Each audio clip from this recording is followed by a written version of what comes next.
Eh bien, bonsoir. Je suis ravi donc d'être avec vous pour ce Market Inside. C'est Noël Clément. Nous sommes mercredi 17 juin. Vous avez le rappel légal en incrustation et aussitôt après, nous allons démarrer sur les actifs qui vont être traités. Et justement, donc en termes d'actifs, il y en aura deux aujourd'hui. Ce sera donc le DAX et le WTI. Accessoirement, bien sûr, ce sera donc le fil rouge aussi avec le S&P 500 puisque c'est l'actif qui est principalement tradé sur le compte de trading sur lequel donc une position a été prise tout à l'heure, donc on en parlera en en fin d'émission. Alors déjà, la clôture du marché européen. Sur le CAC, eh bien, nous avons un CAC qui s'est ragaillardi au montant donc de 0,88% avec une clôture juste en dessous à 4995,97, c'est précis. Et nous avons aussi donc le DAX qui lui donc progresse un tout petit peu moins à plus 0,54% à 12 382,14. Alors, côté fondamental, il n'y avait pas grand-chose à se mettre sous la dent, si je puis dire. En fait, on a eu tout à l'heure les stocks de pétrole qui sont ressortis plus importants que prévu, et pourtant, le pétrole donc a monté, comme quoi effectivement le côté fondamental, en tout cas pour certains actifs, ça fonctionne pas forcément toujours dans le bon sens, hein. Mais bon, pour le coup, le pétrole donc a réagi un peu à la hausse malgré justement cette augmentation. On attendait 0,15 de plus, 0,15 à 150 000 barils en plus, et donc on est ressorti avec 1 000 je crois, 1 215 000 précisément. Voilà, bon, c'est pas dramatique, parce que quand même la semaine dernière on avait donc 5 millions 7, donc il faut quand même relativiser. Et puis bon, à cette heure-ci, on a donc Jérôme Powell qui doit donc témoigner à nouveau, c'est la deuxième fois donc consécutive. Et donc pour reprendre donc ces termes, hier, il disait que la reprise complète était assez peu probable, puisque à partir du moment donc où nous avons donc des inquiétudes sur le coronavirus, eh bien, il faudra donc forcément attendre. Et justement, à propos du coronavirus, on a explosé encore les records du nombre de personnes contaminées dans le monde. Et faut reconnaître que c'est quand même pas de bonne augure. D'ailleurs, au niveau justement des États, on parle des États-Unis, donc l'Arizona, la Floride, l'Oklahoma, ont enregistré donc une hausse de nouvelles infections, donc on n'est pas dans le bon sens, franchement. Donc voilà. Alors pour ce qui concerne donc le DAX, eh bien après on parlera justement du pétrole. Eh bien nous l'avons ici en H4. Alors je me suis permis donc de faire justement ce trend haussier. Déjà la dernière fois on en avait parlé. Est-ce qu'il est bon? Peut-être, peut-être pas. Faut voir. Mais globalement donc on peut faire confiance dans le sens où on a pris une fois un impact ici. On s'est à la fois aussi appuyé sur la moyenne mobile à 140 périodes.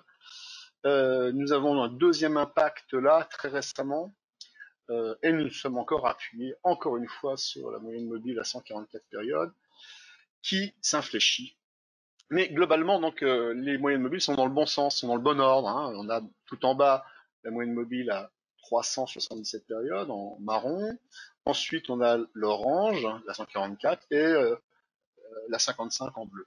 Mais globalement, cette structure ici en épaule tête épaule donc a été réalisée, hein, elle a obtenu donc son objectif. Donc là, on l'oublie, je vais quand même la dessiner, simplement pour le cas d'école, ça peut toujours être intéressant de voir un peu comment ça fonctionne. Hein.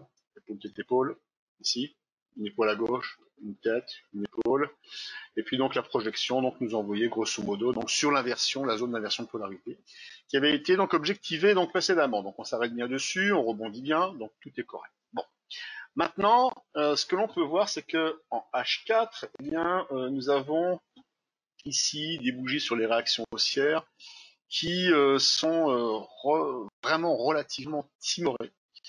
et ça a plus la saveur d'une structure en biseau ascendant qu'autre chose, ce qui veut dire que globalement la probabilité voudrait que l'on revienne à nouveau tester donc sur cette oblique et à nouveau revenir sur la moyenne mobile à 144 périodes, qui plaiderait donc bien dans l'idée que nous sommes en consolidation, et la conséquence de cela donc ce serait de venir après dériver et aplatir les moyennes mobiles. Et si ça se réalise, ça ne serait pas de bon augure pour les semaines à venir. Voilà, donc je viens donc sur le pétrole. Donc voilà, on a le pétrole ici donc en H4. Et donc ce que l'on avait donc déjà vu, c'est que globalement depuis un mois, hein, on est en dérive latérale. Et c'est vrai que quand on regarde cela comme ça, c'est quand même pas facile de se faire une idée. On aurait tôt fait de construire des structures en épaule tête épaule et d'envoyer donc les prix au tapis. Pourtant, il nous manque peut-être des éléments justement pour pouvoir donc étayer. Alors, ce que vous voyez comme chiffre ici, c'était donc les entrées que l'on avait faites à 30,79, donc à cette zone-là. La première cible était à 31, à 33. On devait dériver, ce qui s'est passé. Et donc l'objectif suivant, donc c'est 41. On n'a pas été très très loin, mais on n'y est pas arrivé. Il faut d'abord donc fermer donc le gap. Alors moi, ce que je vous propose, c'est donc de nous équiper d'outils. Comme dans tout travail, ils font des bons outils. Et donc, celui que je vous propose, donc, c'est de prendre déjà ici la moyenne mobile à 55 périodes. Ensuite, et des outils simples, tout simple, toujours rester simple. On va également mettre après la moyenne mobile à 144 périodes, donc c'est une moyenne mobile exponentielle. Là, je augmente l'épaisseur du trait. Voilà. Et enfin, la dernière, qui est donc une moyenne mobile, on va dire long terme, hein, c'est la moyenne mobile à 377 périodes. C'est une moyenne mobile de Fibonacci qui a cette particularité justement donc de répondre au nombre d'or et en tout cas à la suite de Fibonacci. Et comme j'utilise aussi pas mal ces notions-là, donc ça me paraissait donc intéressant de le faire. Et depuis que je l'utilise, eh bien ça fonctionne pas mal. Donc ce que l'on peut voir, c'est que la moyenne mobile justement à 377 périodes, qui était donc très baissière, donc elle venait quand même de loin, hein, on venait au-delà de 60, et bien maintenant donc elle est haussière. Et en plus de ça, ce qui est très intéressant, c'est de voir que la 377 a été croisée à la hausse par la moyenne mobile à 144 périodes, donc qui est donc une croix dorée. Hein, on en a déjà parlé aussi de cela. Donc c'est aussi. Et aussi donc le bon ordre, c'est d'avoir donc la moyenne mobile à 55 périodes, qui elle aussi donc est au-dessus. Donc on est donc dans un sens haussier. Et ce que l'on a pu voir, c'est qu'effectivement le fait donc d'avoir ces moyennes mobiles qui représentent en réalité la psychologie donc d'une foule d'investisseurs, elle est en quelque sorte une sorte de dénominateur commun de ces investisseurs et la moyenne de toute cette confiance, de ce sentiment, eh bien est haussier. Donc imaginez que l'on puisse revenir sur 27, 25, ça semble peu probable, puisque pour y arriver, il faudrait donc que l'on puisse vraiment aplatir ces moyennes alors qu'elles sont haussières. Déjà donc passer, donc là on a un aplatissement sur la 55, c'est vrai, on a une inflexion sur la 144, c'est vrai, mais pour y arriver, eh bien, il faut encore dériver un bon moment. Donc c'était plutôt donc dans l'idée là, donc je voulais vous faire cette proposition, donc c'est plutôt donc de trader un trading range plutôt que donc de vouloir donc avoir une vision plutôt baissière sur le pétrole. Pour moi, c'est assez sécurisé. Dans tous les cas, il y a une bonne zone donc de rattrapage ici, qui est donc les alentours des 133, enfin des 33 pardon. Et d'ailleurs, quand on voit ici le stop loss qui était donc mis au départ, eh bien maintenant on peut le remonter. Hein. Les personnes qui sont rentrées à 30,79, eh bien on peut très bien remonter le stop loss. Je le bouge pas, hein, je le laisse tel qu'il est puisque c'était la recommandation. Je modifie pas, mais voilà, à partir du moment où on rentre à 30,79 et qu'on est à 38, même si on est venu donc frôler les 34, ça pourrait être une bonne idée de remonter donc son stop loss et de le positionner juste en dessous de la moyenne mobile à 377 périodes. Voilà. Comme ça, donc vous auriez donc des trades qui sont 100% gagnants. Et d'ailleurs, puisqu'on parle justement des trades qui pourraient être gagnants, je dis pourrait parce que bon, bien que là, donc, je triche un peu. Là, vous avez donc le S&P 500 en 5 minutes. Et donc, nous avons fait une entrée tout à l'heure avec les clients XTB sur une structure triangulaire en forme de triangle symétrique.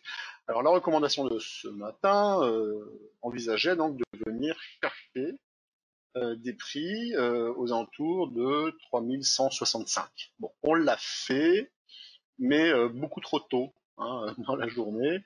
Et pour moi, donc, ce compte doit servir justement au live trading. Donc, il avait été fait donc ce matin, enfin ce matin, beaucoup plus tôt. Et donc, voilà, donc ça n'a pas été réalisé. Par contre, l'entrée en short était donc pressentie, puisque la recommandation, c'est une recommandation baissière. Et donc, à partir du moment où nous avions ce triangle, eh bien, l'entrée a été faite à 3136. Vous l'avez donc ici en sortie de triangle. Et donc, vous avez le prix qui est juste là. Et à partir du moment donc, où le stop loss était à 3213, je crois, eh bien, pour rendre la position 100% gagnante, eh bien, le stop loss a été redescendu à 3133. Alors, en 5 minutes, on a été approché énormément, très rapidement d'ailleurs,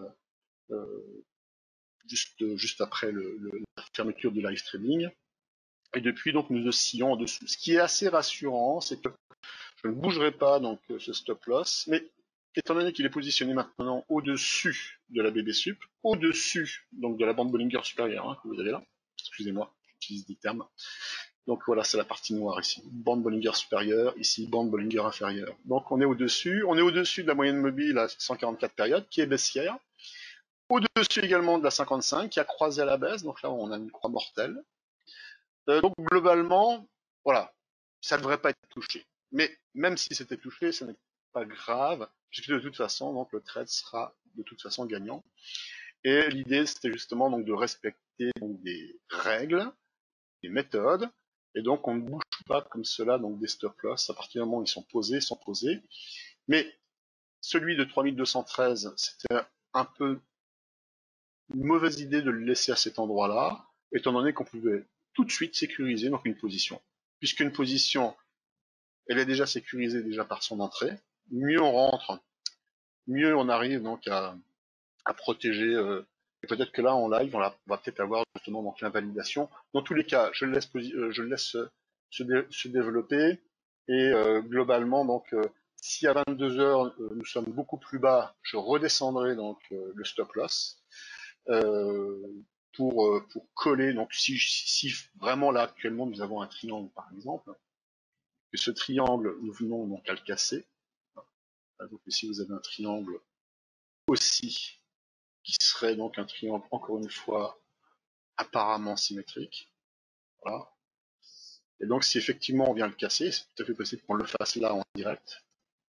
Eh bien, il est probable que l'on vienne donc attraper donc la, le stop loss donc à 133. Par contre, donc si on échoue et que on vient à casser donc ce triangle à la baisse, eh bien le stop loss eh bien serait descendu et serait mis donc juste au-dessus de la moyenne mobile, donc à 377 périodes. Là, c'est limité 5 minutes. Voilà, j'en fais pas plus, on laissera suspense pour garderer. Et donc, je vous souhaite une bonne fin de journée, protégez-vous et je vous dis à demain. Au revoir.